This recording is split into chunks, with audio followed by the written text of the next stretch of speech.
Assalamualaikum warahmatullahi wabarakatuh. Halo, perkenalkan nama saya Nurul Miftahul Janah dengan NIM 2010-91005 dari Prodi Ilmu Komunikasi Universitas Aisyah Yogyakarta. Oke, pada kali ini saya akan membahas mengenai Islam dan sains di abad pertengahan. Oke, jadi setelah masa Khulafaur Rasyidin berakhir, Islam mulai membangun peradaban dengan munculnya beberapa dinasti, di antaranya dinasti Umayyah, dinasti Abbasiyah, dinasti Fatimiyah, dinasti Ayyubiyah, dan dinasti Turki Utsmani. Yang pertama adalah dinasti Umayyah. Dinasti Umayyah didirikan pada tahun 660 Masehi oleh Muawiyah bin Abu Sufyan di Makkah dan beribu kota di Damaskus. Tujuan didirikannya dinasti Umayyah ini adalah untuk kedamaian kaum muslimin setelah wafatnya Ali bin Abi Thalib serta pengkhianatan kaum Khawarij. Sumbangsih dinasti Umayyah dalam peradaban Islam diantaranya adalah ekspansi wilayah secara besar-besaran di masa kepemimpinan Al-Walid bin Abdul Malik, serta pencetakan uang dan penertiban uang. Masa keruntuhan dinasti Umayyah karena perebutan kekuasaan, korupsi, serta bermoral yang buruk. Kemudian salah satu penerus dinasti Umayyah yang bernama Abdurrahman Ad-Dakhil berhasil lolos ke Andalusia Spanyol dari kejaran dinasti Abbasiyah. Adapun beberapa kelompok yang tidak puas dengan kepemimpinan dinasti Umayyah. Yang pertama adalah kelompok Muslim non-Arab atau Mawali yang memprotes kedudukan mereka sebagai warga negara kelas 2 di bawah Muslim Arab. Yang kedua adalah kelompok Khawarij dan kelompok Syiah yang menganggap dinasti Umayyah sebagai perampas khalifah. Yang ketiga adalah kelompok Muslim yang berada di Makkah, Madinah, dan Irak yang merasa sakit hati atas status keistimewaan penduduk Suriah. Dan yang keempat adalah kelompok Muslim yang soleh, baik Arab maupun non-Arab, yang memandang keluarga dinasti Umayyah telah bergaya hidup yang mewah dan jauh dari jalan hidup Islam. Kedua adalah dinasti Abbasiyah. Pendiri dinasti Abbasiyah yaitu adalah Abdullah As-Saffah bin Muhammad bin Ali bin Abdullah bin Al-Abbas, atau yang biasa disebut dengan Abu Abbas As-Saffah, pada tahun 750 Masehi. Adapun terdapat 3 kota yang menjadi basis perlawanan gerakan dinasti Abbasiyah, yaitu adalah Al-Humaimah, Kufah, dan Khurasan. Sumbangsih dinasti Abbasiyah terhadap peradaban Islam dan sains adalah yang pertama di masa kepemimpinan Abu Ja'far al-Mansur, yaitu diantaranya adalah mengangkat wazir, serta membenahi angkatan bersenjata dan menunjuk hakim. Kemudian ada masa kekuasaan Harun ar-Rasyid, juga disebut sebagai masa keemasan, yakni pendirian rumah sakit lembaga pendidikan dokter yang telah berhasil mencetak 800 dokter dan farmasi. Kemudian juga mendirikan pemandian umum. Yang selanjutnya adalah Khalifah Al-Ma'mun. Khalifah ini dikenal sebagai khalifah pecinta filsafat. Beliau mendirikan perpustakaan Baitul Hikmah, kemudian menerjemahkan buku-buku Yunani, menggaji penerjemah non-muslim yang ahli di Baghdad. Kemudian masa kekuasaan Al-Mutaksim, yakni memberi peluang kepada orang-orang Turki untuk menjadi tentara pengawal serta memperkuat prajurit-prajurit untuk bisa profesional. Menurut para sejarawan, masa Abbasiyah dibagi menjadi 4 masa. Masa pertama disebut sebagai pengaruh Persia pertama, kemudian masa Abbasiyah kedua disebut sebagai pengaruh Turki pertama, kemudian masa Abbasiyah ketiga pengaruh Persia kedua, dan kemudian masa Abbasiyah yang keempat ditandai dengan masuknya kaum Seljuk ke Baghdad hingga jatuhnya kota Baghdad ke tangan bangsa Mongolia di bawah pimpinan Hulagu Khan. Adapun sebab kemunduran dinasti Abbasiyah, yang pertama adalah masa disintegrasi, yang kedua adalah persaingan antar bangsa, yang ketiga kemerosotan ekonomi, dan yang keempatnya aliran-aliran sesat dan fanatisme kesukuan. Yang kelima perang salib, dan yang keenam serangan bangsa Mongol oleh Hulagu Khan dan jatuhnya Baghdad. Yang ketiga adalah dinasti Fatimiyah. Dinasti Fatimiyah merupakan penguasa Syiah yang wilayah kekuasaannya berada di Maghrib, Mesir, dan Syam. Dinasti Fatimiyah didirikan oleh Abdullah Al-Mahdi Bila yang melegitimasi klaimnya sebagai keturunan Nabi Muhammad SAW melalui putrinya, yakni Fatimah Az-Zahra. Dinasti Fatimiyah ini bermazhab Syiah. Sumbangsih dinasti Fatimiyah kepada peradaban Islam dan dunia adalah kecakapan dalam administrasi negara yang sangat baik. Kemudian keruntuhan dinasti Fatimiyah dihajar habis-habisan oleh Sikriyah. Kemudian ada deklarasi yang memicu serangan Hilal Bani Hilal.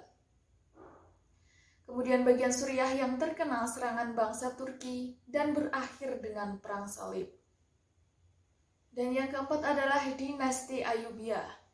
Dinasti Ayyubiyah merupakan dinasti yang didirikan oleh Salahuddin Yusuf Al-Ayyubi yang saat itu bergelar sebagai Al-Malik An-Nasir yang artinya penguasa yang bijaksana. Salahuddin Yusuf Al-Ayyubi merupakan putra dari Najmuddin bin Ayyub yang berasal dari suku Kurdi. Penamaan Ayyubiyah dinisbahkan kepada nama belakang Al-Ayyubi, yaitu nama kakek Salahuddin. Dinasti ini bermazhab Sunni. Sumbangsih dinasti Ayyubiyah pada masa kepemimpinan Salahuddin Yusuf Al-Ayyubi. Pertama, mengangkat orang cerdas yang terdidik seperti Al-Qadi Al-Fadil dan Al-Katir Al-Isfahani. Yang kedua, membagi wilayah kekuasaannya kepada saudaranya meliputi Mesir, Damaskus, Aleppo, Hamah, Maya Faikin, Sinjar, Kaifa, Yaman, dan Kerak. 3. Salahuddin Yusuf Al-Ayyubi dikenal sebagai pembaharu mazhab Sunni. Dan yang keempat, bidang perekonomian usaha, yaitu melakukan kerjasama dengan penguasa Mesir, wilayah lain, dan menggalakkan perdagangan dengan kota-kota di sekitar Laut Tengah dan Laut Hindia. Juga menyempurnakan sistem perpajakan. Dan yang kelima adalah membangun 20 madrasah dan 100 tempat pemandian, serta biara-biara Darwis Sufi. Keruntuhan dinasti Ayyubiyah ditandai dengan meninggalnya penguasa dinasti Ayyubiyah serta kekuasaan dinasti Mamluk. Dinasti Turki Utsmani diawali dengan dinasti Seljuk yang berada di Turki. Yang pertama adalah Seljuk Agung atau Seljuk Iran, yang kedua Seljuk Irak, yang ketiga Seljuk Syria, yang keempat Seljuk Kiriman, dan yang kelima Seljuk Asia Kecil. Kemunduran dan keruntuhan dinasti Seljuk.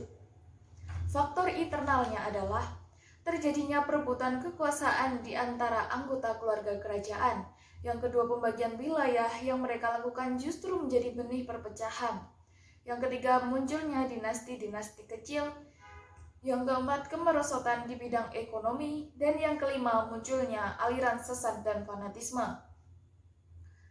Kemudian, faktor eksternal kemunduran dinasti Turki Utsmani, yaitu adalah perang tentara Romawi, perang salib, serta serangan tentara Mongol yang menghancurkan Baghdad. Bahkan Khalifah Turki Utsmani yang bernama Sultan Alauddin II banyak berjasa dengan keberhasilan menduduki benteng-benteng Bizantium.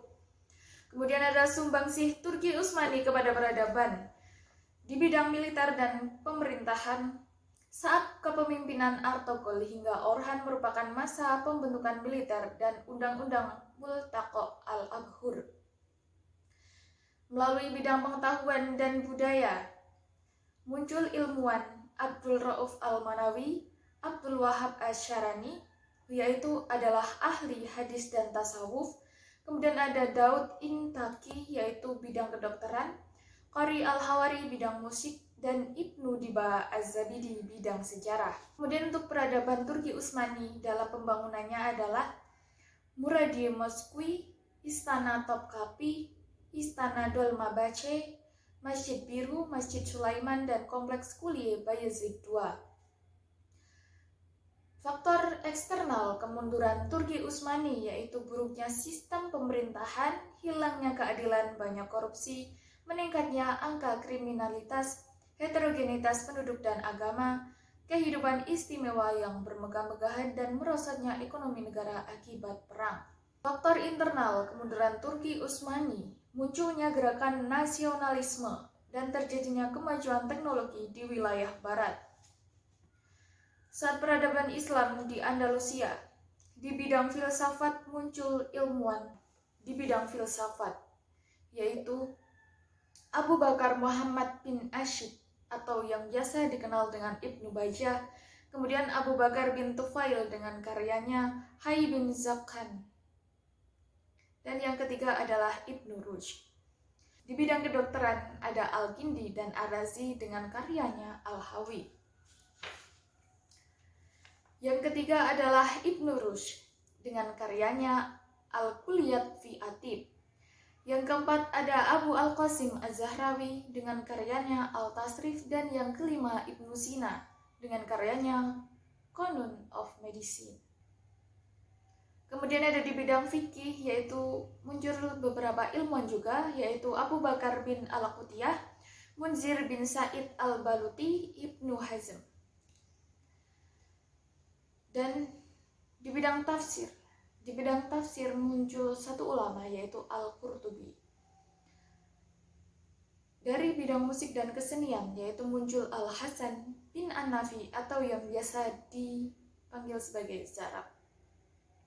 Kemudian di bidang bahasa dan sastra ada Ibnu Malik, Ibnu Khuruf, dan Ibnu Ad.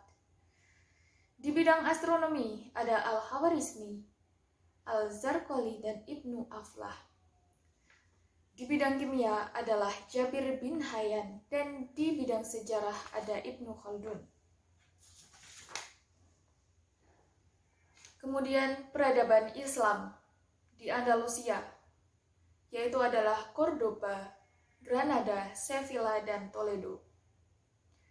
Kemudian peradaban Islam di India dibuktikan dengan adanya Taj Mahal, Kutub Minar, Lal Qila, Jamak Masjid, Humayun Tombs, Shalimar Garden, Purana Qila, dan Lodi Garden. Sekian yang dapat saya sampaikan, kurang lebihnya saya mohon maaf. Wassalamualaikum warahmatullahi wabarakatuh.